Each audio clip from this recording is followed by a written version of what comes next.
Okay, we also have one more performance, but before that I would like to invite on stage Hariom Bhaiya to share 2 words with us. बस जोरदार तालियां हो जाएं.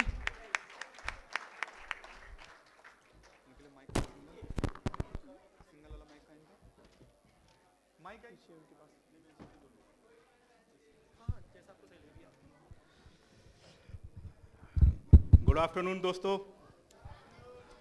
My name is Hariom Gupta, and I would like to thank Jeet sir.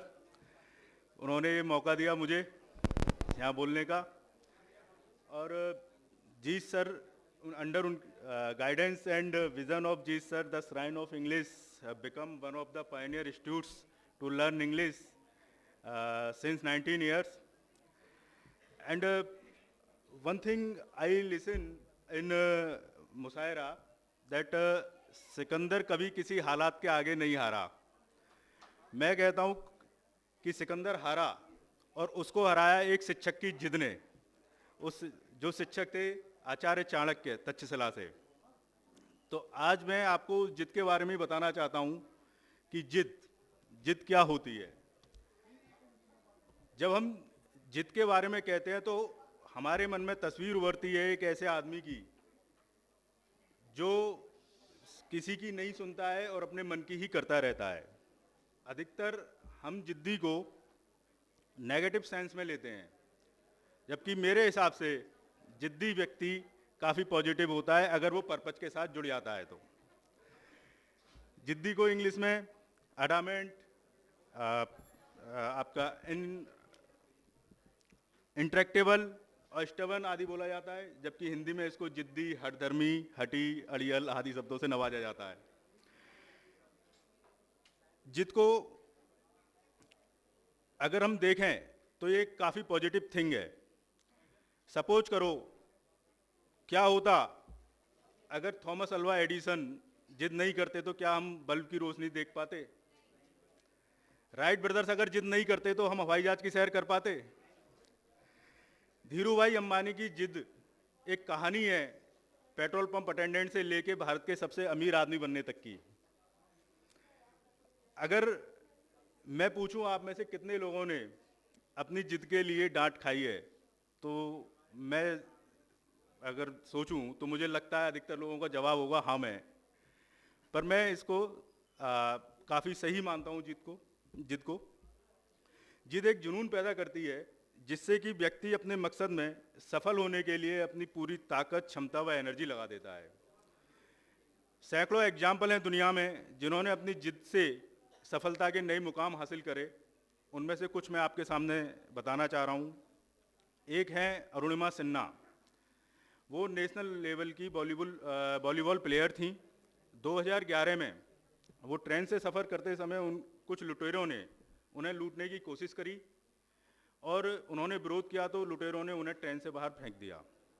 उस दुर्घटना में उन्होंने अपना एक लेफ्ट पैर जो है वो खो दिया और उनकी स्पाइन में मल्टीपल फ्रैक्चर्स थे. तो उनकी सराउंडिंग के सभी लोग निराश हो गए और कहने लगे कि भाई ये क्या करेंगे आगे जाके. तो उन्होंने इस निराशा को अपनी ताकत बनाया और जिद बनाया. उन्होंने काफ़ी मेहनत करी माउंटेनियर के क्षेत्र में और 2013 में उन्होंने माउंट एवरेस्ट फतेह करी और वो दुनिया की पहली विकलांग महिला बनी जो माउंट एवरेस्ट पे जिन्होंने चढ़ाई करी. उनके इस प्रयास को देखते हुए भारत सरकार ने 2015 में उन्हें पद्मश्री अवार्ड से भी नवाजा. दूसरा नाम मैं आपको बताना चाहता हूं दीपा मलिक.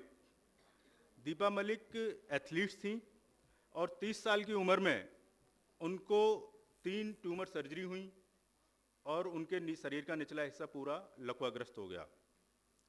उसके बावजूद उन्होंने हार नहीं मानी और कई नेशनल और इंटरनेशनल पैरा ओलंपिक गेम्स में उन्होंने 33 गोल्ड मेडल्स जीते एंड 3 सिल्वर मेडल्स. भारत सरकार ने उनको कई सारे अवार्डों से भी दिया है, राजीव गांधी खेल रत्न अवार्ड, और उनको पद्मश्री से भी नवाजा गया है. इसके अलावा उनका नाम जो है Limca book of world records में भी है. उन्होंने यमुना नदी में तैराकी करी जिसके लिए उनका नाम Limca book of world records में शामिल है. स्टीफन हॉकिंग के बारे में आप सभी जानते ही होंगे. स्टीफन हॉकिंग साइंटिस्ट थे जिन्होंने बिग बैंग थ्योरी के सिद्धांत की परिकल्पना करी और वो ALA बीमारी से पीड़ित थे, जिसमें शरीर की सारी मांसपेशियां काम करना बंद कर देती हैं, वो सिर्फ दिमाग ही काम करता है, और वो सेंसर्स के सारे काम करते थे। और उनको 12 मानद डिग्रियां ऑल ओवर वर्ल्ड में प्राप्त थीं, और उनको अमेरिका का सर्वोच्च नागरिक पुरस्कार भी प्राप्त हुआ।